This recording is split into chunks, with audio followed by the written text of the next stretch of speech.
Good evening. Welcome, everyone. Welcome to our December monthly mission. Our speaker tonight is Megan Canese. Megan is currently the director of the Office of Marriage, Family, and Life and has served in this position since June of 2024. Megan has a professional background in social work, earning both her undergraduate and graduate degrees in social work at the University of Southern Indiana. Prior to accepting the director role, Megan has spent many years working in different community agencies and had an opportunity to work with a wide variety of populations, including teenagers, adults, and the aging population, by working to identify and address the individual and community needs. Megan and her husband, Alex, have been married for over 14 years and have 4 children. They are currently parishioners at Good Shepherd Catholic Church, and all 4 children attend school at Good Shepherd. Alex was a lifelong member of Good Shepherd, but Megan is a transplant to Evansville area as she grew up in Washington, Indiana, attending Washington Catholic School, and was a parishioner at St. Mary's until it merged with St. Simon's and became Our Lady of Hope. This evening, Megan plans to share with us information regarding the faith, family, holiday grief, and support that one can find. Let us welcome Megan Canese.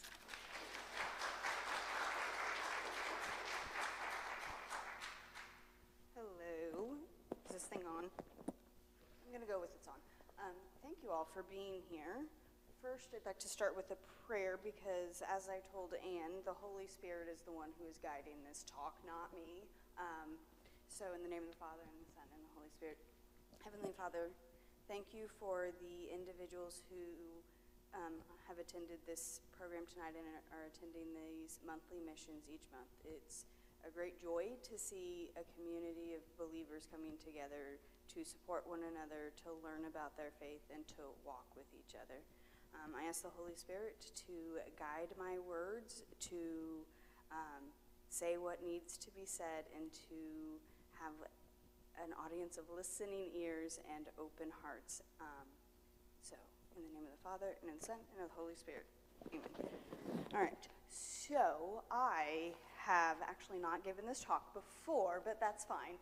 You have the pleasure of having me talk after my ADHD medicines have slowly stopped working, but I also am missing bedtime at home, so that's an added benefit every once in a while for those who have children. You can take a night off and be with adults in adult conversation, which is good.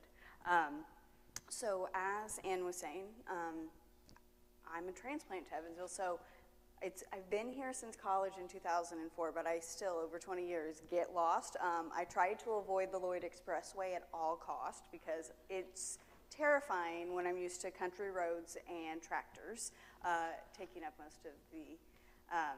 most of the way. But so I really think it's important for you. I'm going to pace because this is what I do.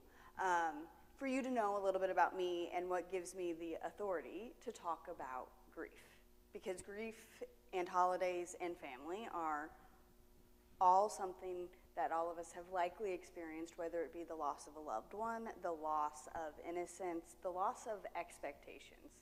Because I was, as I was driving up here today, I'm like, why did they do this in December? There are so many things to do, right? I mean, I don't know about you. I have Christmas gifts to wrap, Christmas cookies to make, but I think that's why we do these things. We're intentional, and you're all here because, let's face it, hearing a talk about grief is probably not a lot of things on a list of things that you would like to do. But my journey started, I grew up in Washington, Indiana, attending Catholic school, had Catholic parents, attended all of my sacraments, did everything that a traditional Catholic teenager would do. And then my teenage years hit, and I did what almost every teenager would do and sort of rebelled a little bit against my parents. And thankfully, cell phones weren't really a thing back then, but I made choices in my life that I don't regret, but led to hurts and low self-esteem and things that led me down the path that I'm here today. And so I'm thankful for them, but they were really unfortunate things. But when I got to college was when I got to, for the first time, like take my faith and like, oh, this is what being Catholic means. I had a Catholic group of friends that I got to choose. I had a Catholic boyfriend, and we spent 3 years together, madly in love with each other, making smart choices at times and making selfish choices at times. And I made the decision to end the relationship because when our relationship started, Christ was at the center of it. We prayed together, we went to Mass together, we lived together, and then slowly Christ stopped being the center, and his name was Matt. Matt became my everything. I was only happy if I was with Matt. And one of my friends looked at me and was like, that's toxic, Megan. And that was really one of my first experiences of grief that didn't come from the death of someone. Grief happens because I had an expectation that wasn't met, and I put my faith, hope, all of it in the wrong basket, metaphorically speaking. And so that was my first experience of this sadness, this loneliness, and this isolation. And then I got really upset because social work lied to me, and it talks about the stages of grief. And like when you complete one stage, it's a check mark, you get a gold star. You go to the next stage, you check mark, gold star. And then the 5 stages of grief, and I got to acceptance, and I'm like, oh, this is perfect. And then all of a sudden something happened, and I'm right back there at anger. Grief isn't one of these linear processes, unfortunately. It's this up and down, back and forth. Life doesn't go like we want it, but my fears that I had kept being realized. The fears of, okay, I'm unlovable, I'm going to be lonely, I'm never going to find someone who understands me because, I made all of these choices earlier on in my life that how can someone love someone who has the baggage that I continue to carry with me? And so this is when I started to find my own back to that personal relationship I had with Jesus. I went on a tech retreat. I had a very profound confession. And as Father said in his homily, absolution doesn't equal perfection, which I think sometimes we don't realize. We think, okay, I'm going to go out of there, I'm going to be perfect, and we have the intent to be perfect, but life happens, and this is why you go to confession again and again and again, because it's a great thing to be cleansed. But all of that to say, it's led me to, I had the reversion, I think is what they call it, not the conversion, because I was already kind of grounded in my faith, but I had this reversion where I fell back in love with the Mass, I fell back in love with the Eucharist, with just spending time with that personal relationship with Jesus. There's a quote that made me think of your homily, Father, when you talk about obedience and worry, and it's always this: worry is a conversation I have with myself about things I can't control, but prayer is this conversation I have with God for things that he can change. Doesn't mean he's going to change it, right? How many of us have experienced things we didn't want to experience, but it was kind of better in the end, or we're still trying to figure out if it's better in the end? Right? That's probably a lot of us. And so that's to say, okay, found my husband, when we were in college, convinced him he didn't want to become a priest, and so we got married. He had visited St. Mindred, he was considering being a priest, and he said no. He said, okay, we'll give our children over to God. So we're raising 4 children to hopefully fill those shoes. But, we prayed together. We lived our life very much in step most of the time, right? Life still happens. That bill that you forgot to pay, why didn't you pay that and we're now late, or happens. But it's those those conversations. My husband just came back in September from Crescio, and that changed our prayer life as a couple. I never really looked at it as, it was just something that we did. No, it's now something that we live out in a much more clear way, but it took him sitting me down saying, Megan, we need to make a change. Why? I think everything's fine. He went, I think everything's fine too, but I think everything can be better, right? That's a hard conversation. I'm sure he didn't want to have that conversation with me to say, because he knows I have my insecurities still, I have my self-doubt, I have a little bit of that self-loathing and not good enough, to sit here and say we're not praying good enough. It was a hard thing, I'm sure, for him to say to me, but he did, and he's like, no, we need to do this better. We need to be better, but that's where we're at now. But so we got married in 2010. In 2013, we were blessed with our daughter. In 2014, we were blessed with our son. In 2015, my world was rocked when my father passed away very unexpectedly. And then 6 weeks later, my grandpa passed away, and I was 6 months pregnant trying to work a retreat, and it was very draining. And that is when, your partner, my spouse, but also the team around, rallied around and helped pick me up. But that grief was just draining. And you had family, that which we define it, supporting us, and it's a really good and healthy thing, but we have to lean into it. And then in I'm like, okay, we're on a good track, we're on a healthy track, like this is great. And then in 2016, we had our third child, and then in 2017, we was on bed rest for a while, and we had a miscarriage. But that time of being on bed rest, and while it did not end necessarily in how we thought it was going to end, it gave me the one thing that I think was missing oftentimes, which is time. Who can sit and take care of and spend time with, my mom, as she was reeling from her husband passing away and her dad passed away in such a short amount of time, and then having to move. And I could just sit there and be with her because that's all I was good at doing, was sitting there and being. So it gave me time, and that's a true blessing. And if you look at, I'm reading a book, and if any of you are parents and want to have some light reading, Theology of the Home and Heaven in Your Home are both very good reads, but the Theology of the Home talks about St. Elizabeth Ann Seton and how her and one of her daughters and her husband moved from New York to Italy because her husband had tuberculosis, and the climate in Italy was much better for them. Well, they were in 3-month quarantine, so going back to like COVID times apparently, and they were in a little house, they couldn't put anything on the walls, they had a jug of water and a little stove to cook, but she spent those 3 months living with her husband in a way that if they lived in New York, she wouldn't have had, because she would have been working, she would have been doing instead of stopping and serving and really praying and creating what they called that spiritual home, where everything was work and prayer, and she took care of her husband. And he passed away a week after they moved out of their isolation.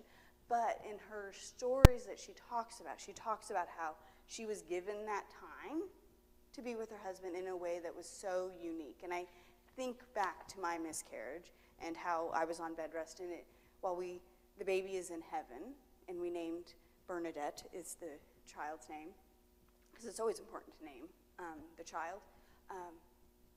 I didn't get to hold her in my arms, but she's up there with my father, with all of the communion of saints. She's up there, and she's watching out over us. But I had that time with my mom. I had that time to reflect and spend this time watching and being and living. And then in 2018, we had our youngest, Theo, and now they're all getting old, and I kind of miss the young ages. But two things are very stressful. For majority of people, we'll say in the United States, two things are very stressful in the holidays. Anyone want to guess what they are? Money and family, right? I mean, I don't know about you, but I have fielded I don't know how many phone conversations with my mom saying, okay, Mom, I'm doing one more Walmart pickup. What do you need me to bring on Christmas Eve? I don't know. We haven't planned the menu yet, Megan. Mom, I love you. How did you raise 6 of us? Like, right? Really, it's very trivial. It's not that big of a deal, right? But I'm sitting here going, no, Mom, we're on a budget. We have this much that I can, like, what do you need me to bring? And she's like, we'll figure it out. And I think the worst thing you can tell me is, we'll figure it out. No, Mom, I need to plan. That's what you do with 4 children, is you kind of plan. If you're a type A personality who tends to get overwhelmed and likes structure, it's also a trauma response, but also the biggest support that people have in the holidays, family, right? Like, it's this really weird, because I know I'm going to go home and I'm going to walk into the house. It's going to probably be 82 degrees because my mother likes it hot, and it's going to be a lot of people. I'm one of 6, so like 5 of us are going to be home, and I'm going to get a hug from my mom. I know that. Do I wish part of me that I would get that hug from my dad? Absolutely, but I know he's there. I know he'll be there in his own way. But so the things that we can do is you can choose how to spend your holidays. You can choose how to spend the next 2 weeks of your life.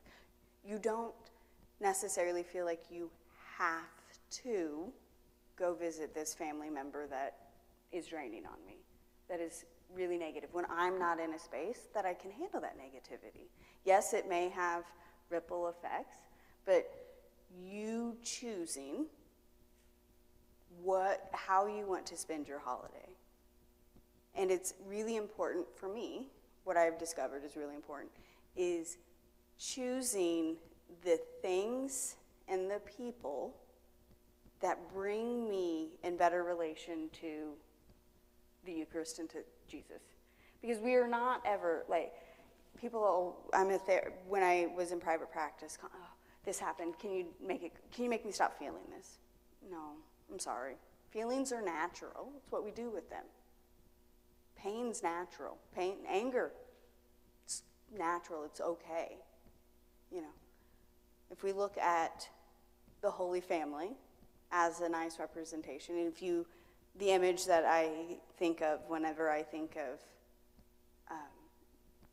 Good Friday and the Eucharist, like, it's that really bittersweet day. It's one of my favorite days of the year, but it is a really heavy day. We watch the Passion. My kids have watched it the last 2 years, so they were 6 and 8 when we first started watching it, and we read it to them. And it is the scene where, Jesus gives Mary to John and John to Mary, and Pope Benedict has a really good homily on the fact that, like, the English, sometimes us English get words wrong, and that it doesn't necessarily describe the depth at which, when John said, I will take you into my home, what that actually meant. Like, he took Mary into himself, like we all are taking Mary into himself.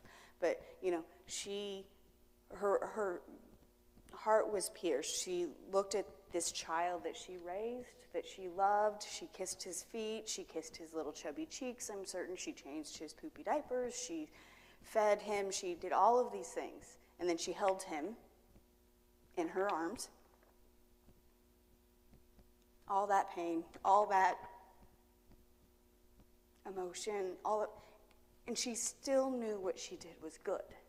And she sat through that uncomfortableness. She chose to say yes. Joseph chose to say yes. And while we don't know much about their life growing up, I'm sure Jesus was just like a lot of kids who couldn't talk for a while and pointed to things that he needed. And the quote that you spend the first 3 years of your life wanting your kids to talk, and then the next 15 years wishing they'd shut up. That may be potentially what is happening. But, that the cheekiness that he probably had, because I also think back to when he said, well, I'm at my father's house. Where else do you think that I would be? Those stories that, I wish there was more of those stories. I'm going to be 100% honest. I would love the pictures, the stories of Jesus' life growing up. But back to that, like Mary accepted that. If you are parents or if you are humans, so you're in relation with each other, we know because we have friendships, because we have children, because we have the heart to let people in, is that we too have this big ability to be hurt when they leave, when they disappoint us, when traditions change, but it's still good, right? We still have those that goodness that exist. But remember, you get to choose that good. You can choose. You have the freedom to choose. Now, it's not maybe easy, especially if my sister is not nice, constantly negative, bad talking the Catholic faith, not wanting to allow me to practice my faith, or you may have those family members, and it's like, do I want to put myself around that? Do I choose to put myself around that? Because just because it's the way it's always been does not mean it has to be that way. So you get to choose, but it's also important to do the second part, which is communicate. It means that if you're not ready to go to this, or you're not wanting to go to midnight mass because it's too raw, because that was the mass that you and your partner used to go to, or that you and grandma used to go to, and you're not, communicate that and let the people around you know, hey, this is too difficult this year. I'm not ready to do that. And that's okay. It's okay to not be okay. It's okay to be vulnerable and let people in, to know. And then being willing to compromise on what you can. Because, for example, the year after we lost my dad, which we lost him in September, so that December came very quickly, and it was, okay, who's going to go up and put Mom's tree up? Because no one had time to do that, but also no one wants to put up a Christmas tree by themselves. So my husband and I compromised, because it was always something that was very important to me. And since then, it's been my tradition with my mom that we would get together and put the tree up. But I had to choose, communicate, and compromise with my husband, because it meant sacrificing his plan that he wanted, or a plan that we had. But I think in the end, he would even agree that it ended up being more beautiful. Doesn't mean it was easy, because I think what we missed was his family's Thanksgiving, Christmas. We missed part of it. We showed up late because we wanted to get the tree up and spend time with Mom, and then came back. It wasn't easy. It probably, I did give him the option, well, if you want to stay, I can take the kid. And he's like, no, we should do this as a family. But if I would have stood my ground and said, no, we're doing this, and he stood his ground, and no, we're doing this, how effective is that? That's going to leave both of us really angry at each other. One of us probably sleeping on the couch or something to that effect.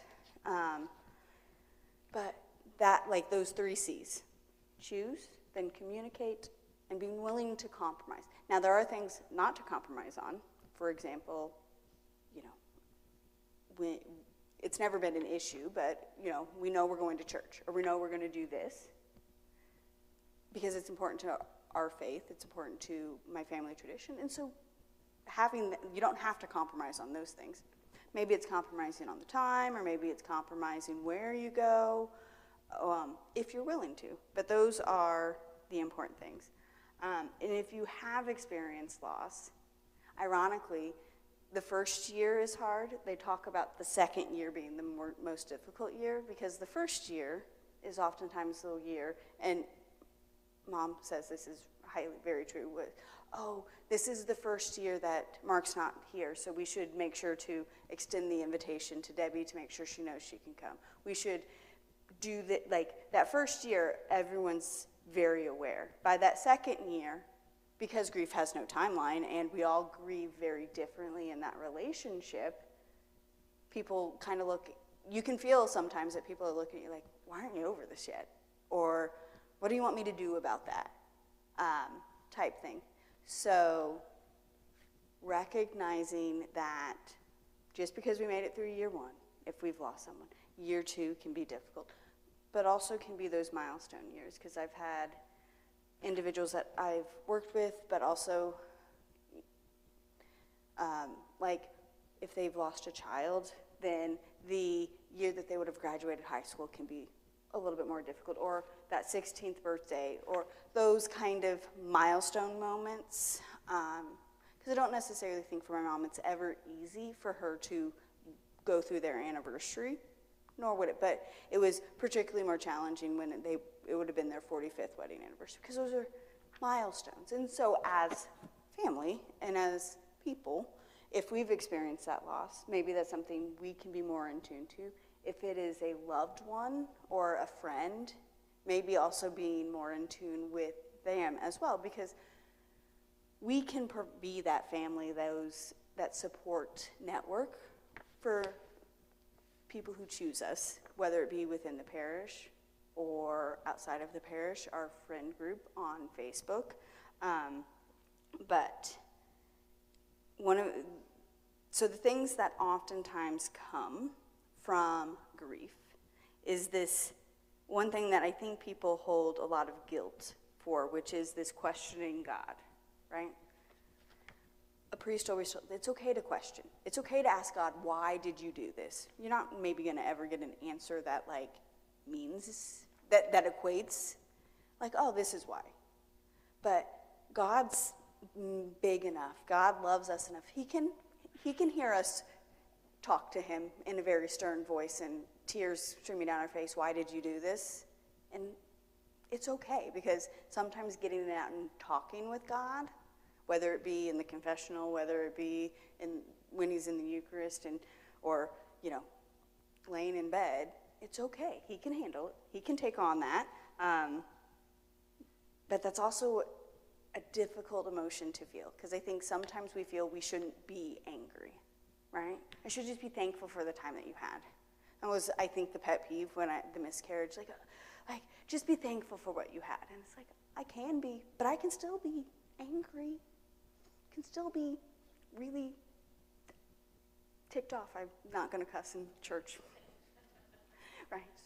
But you can't, and that's okay, right?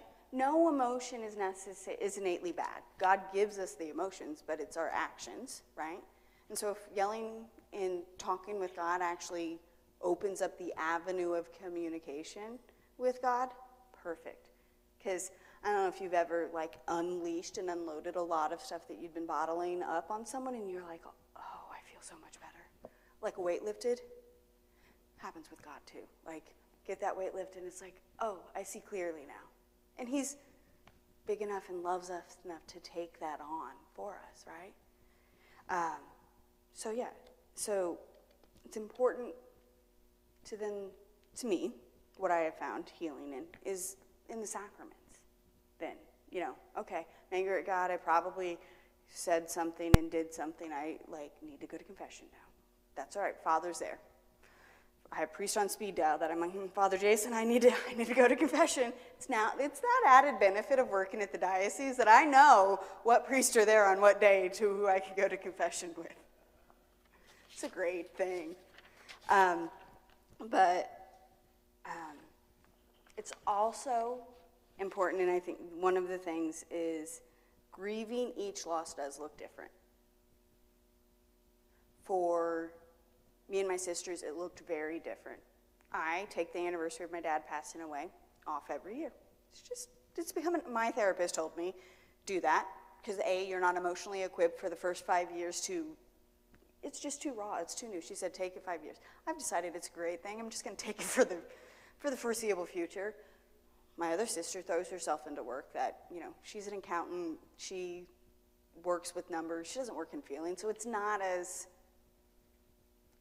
on the surface for her, but she always makes sure she works at Dynamic Catholic. Their added benefit is they have nude mass every day over in Cincinnati. It's a great place to work for. So she makes sure she is very intentional about going to that mass and having that mass said for Dad on that day. So, but are either of us wrong?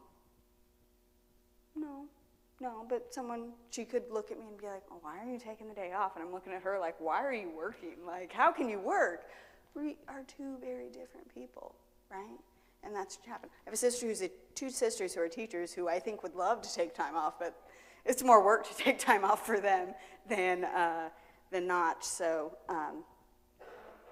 but understanding, even for you, it shifts differently, day after day, week after week, month after month, year after year, that you can feel, oh gosh, I'm regressing. This is terrible. No, it's natural. We go from, remember that acceptance, and I got the gold star, and I finished all those stages of grief, and now we're back to denial and anger and all of that, and that's okay. My favorite depiction of grief, the stages of grief, is a ball of yarn, and it's like, here it is, like it's all messed up and confused, and there's really no end to it. There's a definite starting point, but there's really no end to grief, and that's okay. And then working with whomever is in your support network, as well as yourself, to create what you want a new normal to look like. As I said, I take the day off, 2 days off. I take that day off, and I take the day of our miscarriage off. And with my husband, he throws himself into work, but he always brings me a nice little birthday cupcake, because he did that the first year, and it was just our thing. But it's also, that became a nice way to have that conversation with our kids. Why are we celebrating? Because miscarriage is hard for kids who have no comprehension of. My daughter remembers mom was on bed rest and spent a lot of time sitting at home, and then everything was fine, and that happens, and that's okay. But it was that was a surprising thing that I didn't realize, was that conversation that I was able to have with my kids about, oh no, we had a baby, the baby's now in heaven, that sometimes happens. And then definitely explaining the difference between miscarriage and abortion, because that was a whole other thing. Because my daughter informed her entire class, oh yeah, my mom did that. No, honey. It's not what happened. But I can understand why an 8-year-old at the time thought that. So, but it was a nice conversation starter. But you have to create your new normal. Doesn't mean it's going to look the same year after year, or the tradition's going to stay the same. But you asking yourself, what can I push myself to do, and what am I willing to do? And then communicating that with your support network. And then tips tips on grieving during the holidays, because as we said, family's a really great support, but it's also a really big stress. If you are around family and someone is bringing up memories that you're not ready to talk about Dad, but they keep talking about, oh, remember when Dad did this? Or you can say, I'm not ready to have these conversations, or I'm going to go do dishes in the kitchen, or I'm going to go for, you can, instead of me yelling at my sister, say, I don't want to talk about this, right? I can just remove myself from the situation. And there's nothing wrong with that. Because remember, what did we all do? Grieve differently. Some people like talking about it. Some people like sitting in their sadness themselves. And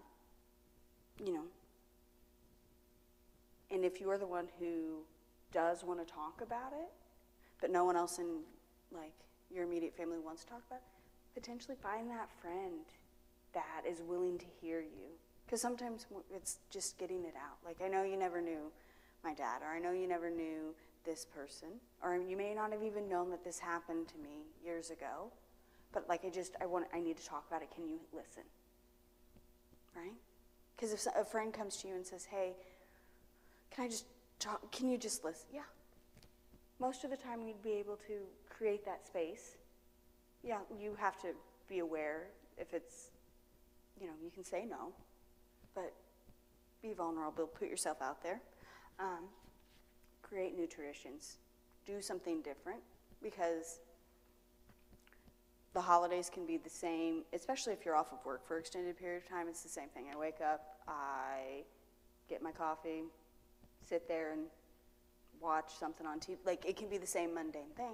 Okay, 2 days of this, I'm done, so let's go to X, wherever. Let's go to the movies. Let's go to French Lick and to the casino. Be mindful of all of those. Go to church to pray. But do something, and do something fun. Like, okay, not that church isn't fun, but it's only an hour, and we may need to occupy more time than an hour. I'm going to pray a rosary, and then I'm going to go for a walk. Train for a half marathon. I highly don't recommend that one. I started to, and it was a terrible idea. But it's a nice routine break, I will say that. But it's just those types of things. And just because something doesn't work one time, oh, well, I didn't like it then. Okay, potentially try it again. Didn't like peas the first time I tried them, but now they're my favorite. We can learn to make things, or we can learn to enjoy new things. Sometimes it's uncomfortable at first. Be honest with God. And so first, that means we got to be honest with ourselves, right? Like, sometimes I'm sitting here going, I'm fine. I really think I'm fine, but I'm not. I know deep down I'm not fine. Or I know that I have issues that I need to go to confession or to take to the altar. Because really, while the altar is a very beautiful, or Mass is a very beautiful celebration, it's also a very beautiful sacrifice. Like, that's what it is. Like, it's the sacrifice at Calvary. We're sitting there on Calvary with Jesus. Like, that's a beautiful crucifix up there. That, like, we're there. It's not this, but we're there. We're sitting there at Calvary watching it all happen. And so it's a good place to take some of our pains. And then, so this is going to scandalize people, but allow your version of God to change. Meaning, sometimes he's that distant old man in the sky, right? Or at least to me. He was always that old man in the sky, like white beard, white long hair, probably a little Zeus-esque, because I was obsessed with Greek and mythology. It's probably what God looked like for some time. But allowing him to change, meaning understanding that personal relationship with God, because God can come to us in each and every person that we encounter. Like, he's in there. He's in those people. And so realizing what a personal relationship with God can look like. When I said that out loud for the first time, I got, what? Allow my version of God to change? And it's like, no, like, go into that relationship with God, and like, not that figment high in heaven, but like that person here and now. Hey, I can still bring down and pick that. And then self-care. Make a plan for self-care. Be intentional. Go get your hair done. For those of you who have hair, go. You did? Good. No, go get your hair, go. Self-care, yes, go to your doctor's appointments, but try maybe yoga, kickboxing, but like taking care of the whole person, including I am going to go get my hair done. Sometimes what I tell people who are in the midst of the depressive state of grief, putting on new pants and underwear can be the best thing that you do. Let that be the victory, right? There are times in COVID that I'm fairly certain that I saw clients who had not changed week after week. And it's like, no, go shower. Let that be the victory for the day. Because it's not always big things. It's the small things. St. Therese says it, right? Small things with great love. I can love myself by taking a nice long shower, or putting on new pants, doing a load of laundry. Or, when I feel for it, going shopping out to the store. Not Walmart this time of year. That's just too much. But doing those small things, cooking a small meal, right? Like those things that I enjoyed doing, but the grief or the stress or the distractions the holiday season may have taken from me, I can be intentional at that point in time. And that can go back to creating those new traditions. If you have kids or grandkids, baking cookies, baking bread. As a family, it's never something we've done before, Megan. You can mess up bread, but it's still going to taste pretty good, or we can throw it away. Like, it's okay. It's okay. Like, nothing's perfect, but yeah, you can do those things, and let sit in the feelings.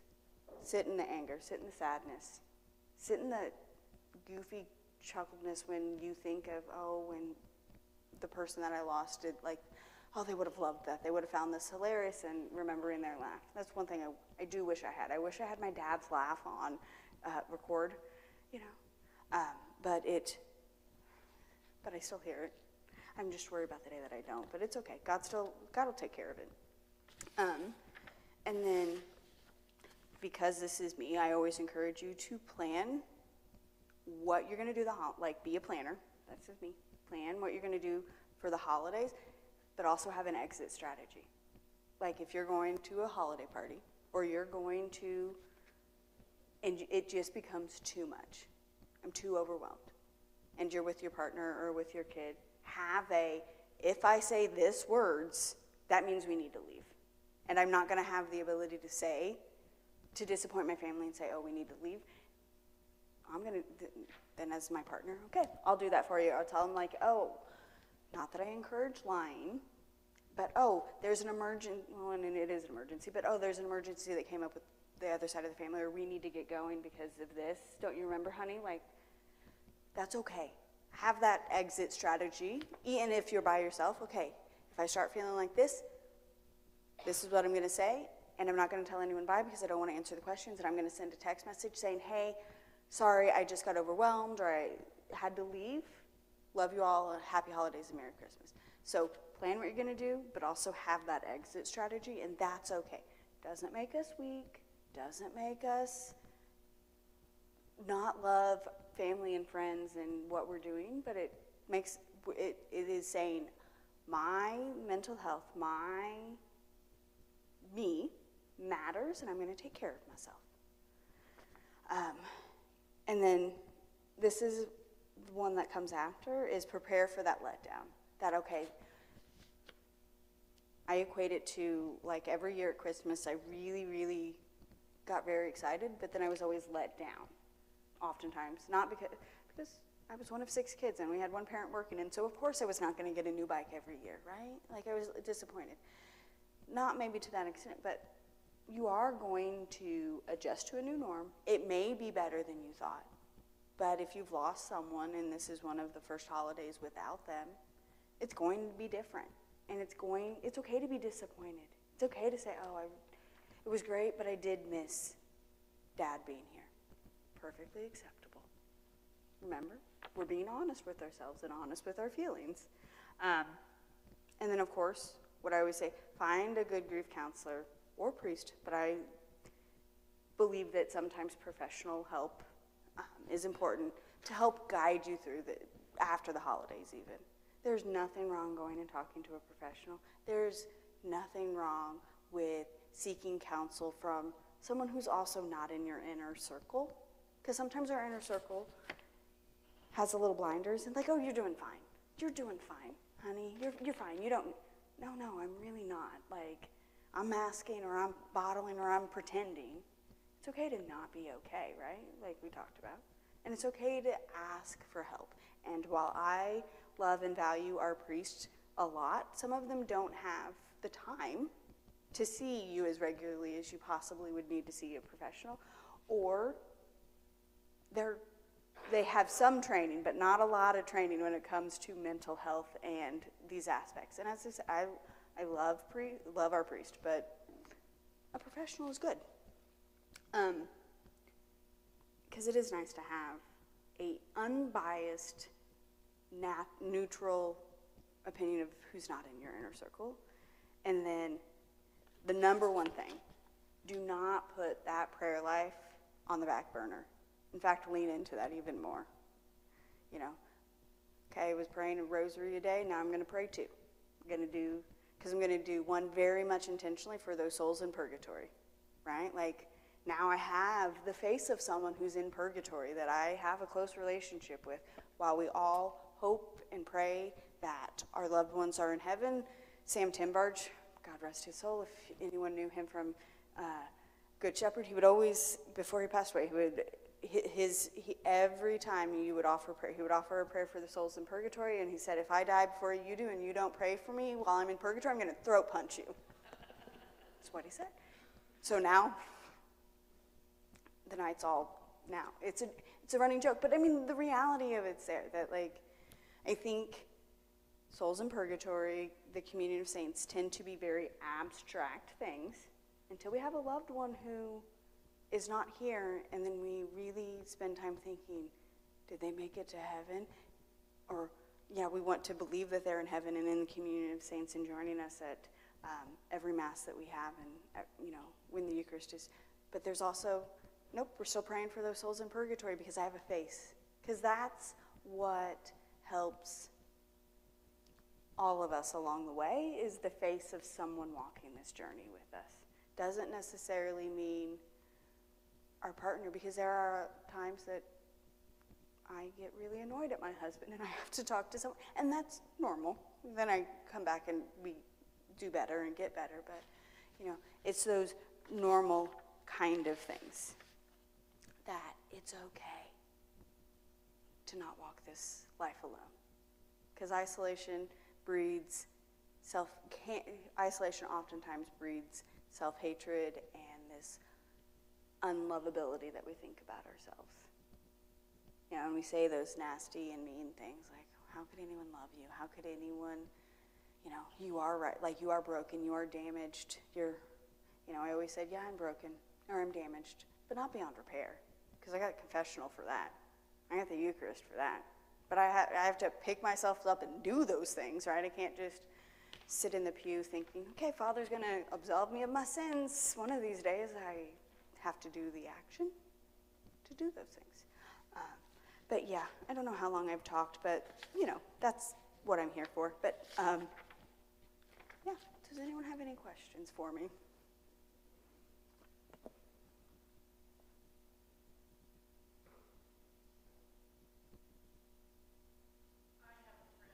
Mm-hmm. Mm-hmm. Mm-hmm. Right. So what I can encourage you to do, because it is hard. It's hard when because I did spend a lot of time talking about being the ones grieving and not what to do with our loved ones who are grieving. And so part of it is sending that text message every day. Susan, I'm here for you, love you. If you want to get lunch, if you have the capability to do that, I'm here for that. If you want to talk, I'm here for that. If you want to talk to someone, I can help set that up. But it's hard because it's letting Susan, I'm worried about you. It's having those tough conversations. Like, you're grieving the loss of Donald, and I get that, and I do, and there's no timeline, but I'm really worried, and I want you, would you be open to talking to someone? The worst you can say is, get out of my house, or no, but the way I think about it when I approach these things is, if I didn't do anything, and I saw Susan really struggling, and then Susan did something, harmed herself or something like that, could I live with the not doing? Or would I rather her be mad at me for saying, I think you need to talk to someone, I care about you, I love you, and her getting mad at me, but me being honest with her? So you gotta weigh those options, because you know your friend more than I know your friend. But offering the I love you, I see you. I'm not saying you should be over this, but I'm saying you may need help with this. And I'm here to help facilitate that. Like, you know what words to use, but something like that. But it is really hard to not have power, right? All I have is prayer, and I love prayer, but prayer and what was it that you said? Oh, like what Joseph did whenever the angel came to him, right? Unfortunately, we all don't have those angels that come to us and tell us what to do, right? Take Mary into your home, God. But it's action. When we encounter Jesus, when we have that personal relationship with Jesus, when we can look at the altar, look at the cross, and look at the people around us and say, like, God gave you to me, we are moved to do. Now, what that looks like is very scary sometimes, but that's what I would encourage you to do, because while terrifying to take that step, I would rather take that step and have my friend be mad at me than sit back and not be able to do anything and just watch her continue to struggle. Because at least she knows I'm seeing that. It's hard. I mean, it is hard, because part of it is, can we support to the point we enable? Where, okay, we continue to pay the bills, we continue to do this, we continue to do that, and you're not having to work, you're not having to, because it seems selfish on our end, that like, okay, I can help and we're helping. Yeah, but we can enable behaviors to the point where that then becomes its own sickness, where I don't feel like I have to do anything, that everything's just going to be taken care of. And I can use grief and the losses that I've had as a excuse. And I hate to say that, but there are people who do that just becomes I don't have to do anything, so I'm not going to do anything because it's too painful, right? Yeah, there were times I did not want to get out of bed after I lost my dad or after I lost Bernadette, but I did. It was made easier because I did have 3 kids who were required, that were there, but yeah, but you do. You do get up. You do win that battle. As I said, sometimes the battle is putting on new pants, taking a shower. We celebrate those and then we push ourselves, because growth is uncomfortable, but it's necessary. So sorry to not answer, but I mean, I appreciate the vulnerability, because it is hard. It's hard. This is a tough topic.